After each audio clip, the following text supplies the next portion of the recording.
আমরা আশা করব নির্বাচন কমিশন শুভবুদ্ধির উদয় হবে এবং তারা ন্যায় ইনসাফ করবেন।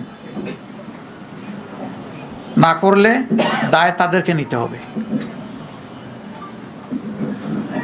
আমরা এখনো বলবো, দেশকে আমরা ভালোবাসি, ভালোবাসার জায়গা থেকে আমরা দেশের শান্তি শৃঙ্খলা এবং দেশের ঐক্য চাই। আমাদের স্লোগানই ছিল ঐক্যবদ্ধ বাংলাদেশ। ঐক্যবদ্ধ বাংলাদেশে থাকতে হলে পরস্পরকে সম্মান করেই থাকতে হবে। এখানে কেউ রাজা নয় আর বাকিরা প্রজা নয়। এখানে কেউ মালিক নয়, বাকিরা তাদের অধীনস্থ নয়। এখানে সকলেই বাংলাদেশের একই সংবিধানের অধীনে সমান অধিকার তারা ভোগ করবেন।